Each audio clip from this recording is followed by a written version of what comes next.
तो आज हम गहराई से बात करेंगे एंड्रोमेडा आकाशगंगा तक जाने के हमारे सपने पर। हमारे पास जो जानकारी है वो दी Andromeda transformation a journey through deep time नाम की एक गहरी पड़ताल से आई है। बिल्कुल। और आज हम सिर्फ ये नहीं देखेंगे कि वहां जाने में कितना वक्त लगेगा, बल्कि ये भी समझेंगे कि ये नामुमकिन सा लगने वाला सफर हमें ब्रह्मांड में हमारी असल जगह के बारे में क्या सिखाता है। सही कहा, ये सिर्फ एक जगह से दूसरी जगह जाने की बात ही नहीं है। नहीं, बिल्कुल नहीं। ये तो समय के समंदर को पार करने जैसा है। ये सवाल फिजिक्स का कम और कह सकते हैं फिलॉसफी का ज्यादा है कि इंसान होने का मतलब क्या है। चलिए तो फिर शुरू से शुरू करते हैं। जब हम किसी साफ रात में आसमान को देखते हैं तो एंड्रोमेडा एक छोटा धुंधला सा बादल का टुकड़ा लगता है। हाँ, बिल्कुल पास लगता है। ऐसा लगता है जैसे बस कुछ दूरी है लेकिन ये सिर्फ एक धोखा है ना। हाँ। असल में ये हमसे कितनी दूर है? ये हमसे 2.5 मिलियन यानी 25 लाख प्रकाश वर्ष दूर है। 25 लाख प्रकाश वर्ष। हाँ, और इस बात को समझने के लिए एक पल रुकना जरूरी है। इसका मतलब है कि एंड्रोमेडा से जो रोशनी आज हमारी आंखों तक पहुंच रही है, उसने अपनी यात्रा तब शुरू की थी। कब? जब धरती पर हमारे पूर्वज मतलब होमो हैबिलिस पहली बार पत्थर के औजार बनाना सीख रहे थे। क्या बात है! मतलब हम जो देख रहे हैं वो एंड्रोमेडा का 25 लाख साल पुराना अतीत है। बिल्कुल, ये तो एक तरह की टाइम मशीन है। ये तो सच में दिमाग घुमा देने वाली बात है। और हमारी रफ्तार तो प्रकाश की रफ्तार के सामने कुछ भी नहीं है। मुझे याद है जानकारी में लिखा था कि इंसान की बनाई सबसे तेज चीज पार्कर सोलर प्रोब है। हाँ, और वो लगभग 200 किलोमीटर प्रति सेकंड की रफ्तार से चलती है। सुनने में बहुत तेज लगता है। बहुत तेज। इस रफ्तार से आप दिल्ली से मुंबई 1 सेकंड में कई बार आ जा सकते हैं, लेकिन ब्रह्मांड की विशाल दूरियों के सामने ये रफ्तार लगभग ना के बराबर है। जैसे कोई चींटी एक महासागर पार करने की कोशिश कर रही हो। बिल्कुल वही। तो अगर हम आज पार्कर सोलर प्रोब पर बैठकर एंड्रोमेडा के लिए निकलें तो कितना वक्त लगेगा? उस रफ्तार से भी हमें वहां पहुंचने में 4 अरब साल से ज्यादा लगेंगे। 4 अरब साल? हाँ। मतलब हमारी पृथ्वी जितनी पुरानी है लगभग उतना ही समय लगेगा वहां पहुंचने में। ठीक यही बात है।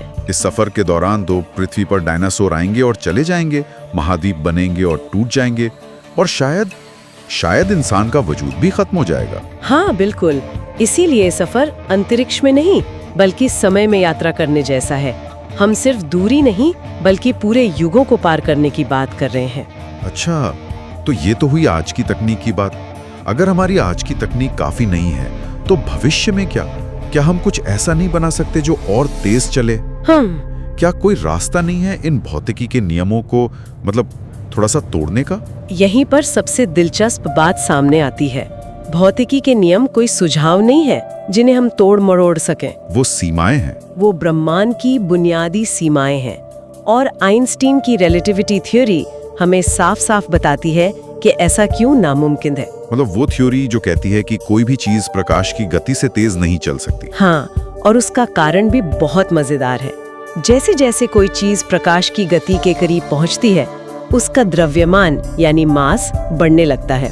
अच्छा। इसे ऐसे समझिए, जैसे आप किसी गेंद को धक्का दे रहे हैं, और जैसे जैसे वो तेज होती जाती है वो भारी होती जाती है। और भारी। हाँ, और एक पॉइंट पर वो इतनी भारी हो जाएगी कि उसे और हल्का सा भी धक्का देने के लिए आपको शायद पूरे सूरज जितनी ऊर्जा की जरूरत पड़ेगी। तो ब्रह्मांड खुद ही हमें एक स्पीड लिमिट देता है। ठीक है, तो अगर हम इस सीमा को तोड़ नहीं सकते तो इस सीमा के अंदर रहकर सबसे तेज क्या मुमकिन है?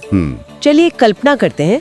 मान लीजिए हमने एक ऐसा जहाज बना लिया जो प्रकाश की गति के 10% पर यात्रा कर सकता है। 10%? हाँ, ये भी हमारी कल्पना से बहुत परे की रफ्तार है। हाँ, लेकिन मान लेते हैं फिजिक्स के हिसाब से मुमकिन तो है।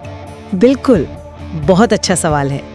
उस अविश्वसनीय रफ्तार पर भी अगर हम पृथ्वी पर बैठे किसी व्यक्ति के नजरिए से देखें तो एंड्रोमेडा तक की यात्रा में लगभग 2.5 करोड़ साल लगेंगे। 2.5 करोड़ साल? जी। ये इतना लंबा समय है कि इसमें पूरी मानव सभ्यता का इतिहास हजारों बार दोहराया जा सकता है। बिल्कुल, लेकिन यहाँ रिलेटिविटी का एक और जादू सामने आता है। वो क्या? टाइम डायलेशन, यानी समय का धीमा हो जाना। जो लोग उस जहाज के अंदर होंगे उनके लिए समय अलग गति से बीतेगा। हाँ, जहाज के अंदर मौजूद क्रू के लिए समय पृथ्वी की तुलना में बहुत धीमी गति से बीतेगा। कितना धीमा? उनके लिए जो सफर शायद कुछ हजार साल का होगा, वो पृथ्वी पर लाखों साल के बराबर होगा। लेकिन यहाँ भी एक समस्या है। क्या? उनकी अपनी घड़ियों के हिसाब से भी ये सफर हजारों, शायद दसियों हजार साल लंबा होगा। कोई भी अकेला इंसान इतने समय तक जिंदा नहीं रह सकता। तो अगर एक इंसान की जिंदगी इस सफर के लिए काफी नहीं है, तो इसका एक ही रास्ता बचता है जिसके बारे में अक्सर साइंस फिक्शन में बात होती है। Generation ship. हाँ, जेनरेशन शिप या पीढ़ियों का जहाज। सही पकड़ा। एक ऐसा आत्मनिर्भर संसार जो एक विशाल जहाज के अंदर हो और अंतरिक्ष में यात्रा कर रहा हो, जहाँ लोग पैदा हों, अपनी जिंदगी जिएं और मर जाएं। और उनकी आने वाली पीढ़ियां उस सफर को जारी रखें। एक तरह से पृथ्वी का एक छोटा सा टुकड़ा जो सितारों के बीच तैर रहा हो। सुनने में तो ये एक हल जैसा लगता है, लेकिन मुझे लगता है कि इसमें भी बहुत सारी मुश्किलें होंगी। मुश्किलें नहीं, बल्कि ये अपने आप में एक दुस्वप्न जैसा हो सकता है। अच्छा? सबसे पहले तो सोचिए दिमागी तौर पर ये कितना भारी पड़ेगा।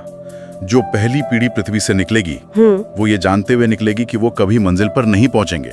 उनकी पूरी जिंदगी बस एक सफर होगी। और जो पीढ़ी मंजिल पर पहुंचेगी, उन्होंने कभी पृथ्वी देखी ही नहीं होगी। बिल्कुल, उनके लिए पृथ्वी सिर्फ एक कहानी होगी, एक मिथक। वो एक ऐसी सभ्यता होगी जो आकाशगंगाओं के बीच के खालीपन में हजारों सालों तक पूरी तरह से अकेली तैरती रहेगी। इस अकेलेपन का उनकी संस्कृति, उनकी भाषा, उनके समाज पर क्या असर पड़ेगा, हम अंदाजा भी नहीं लगा सकते। हाँ, मतलब अंटार्कटिका जैसे अलग थलग बेस पर कुछ महीने बिताने वाले वैज्ञानिकों पर भी गहरा मनोवैज्ञानिक असर पड़ता है। और अब उसकी तुलना हजारों साल के ब्रह्मांडीय अकेलेपन से कीजिए। क्या वो समाज हिंसक नहीं हो जाएगा? क्या वो अपना मकसद भूल नहीं जाएंगे? ये बहुत बड़े सवाल है। और ये तो सिर्फ दिमागी चुनौतियां हुई, भौतिक खतरे भी तो होंगे।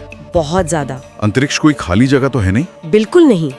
लाखों सालों के इस सफर में जहाज को लगातार कॉस्मिक किरणों का सामना करना पड़ेगा। ये क्या होती हैं? ये किरणें असल में अंतरिक्ष से आने वाले बहुत तेज गति के कण होते हैं, जो छोटे छोटे बुलेट की तरह शरीर और मशीनों को नुकसान पहुंचाते हैं। इनसे बचने के लिए जहाज पर कई मीटर मोटी शील्डिंग लगानी होगी, जो जहाज को और भी भारी बना देगी और उससे गति देना और मुश्किल हो जाएगा। और नेविगेशन का क्या?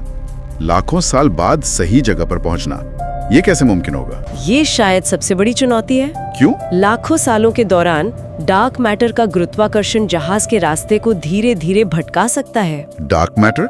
वो अदृश्य पदार्थ? हाँ, जो ब्रह्मांड में हर जगह मौजूद है। अगर हमारा जहाज रास्ते से सिर्फ 1 डिग्री के 1000वें हिस्से के बराबर भी भटक गया, तो लाखों साल बाद वो एंड्रोमेडा से हजारों प्रकाश वर्ष दूर से गुजर जाएगा। और फिर मंजिल हमेशा के लिए खो जाएगी। हमेशा के लिए। एक छोटी सी गलती का मतलब होगा अनंत काल तक उस ठंडे, अंधेरे, खालीपन में भटकते रहना। बिल्कुल। शायद किसी और एलियन सभ्यता के लिए एक मजेदार पहेली बन जाएंगे कि ये चीज कहां से आई। तो इन सब बातों का क्या मतलब निकलता है?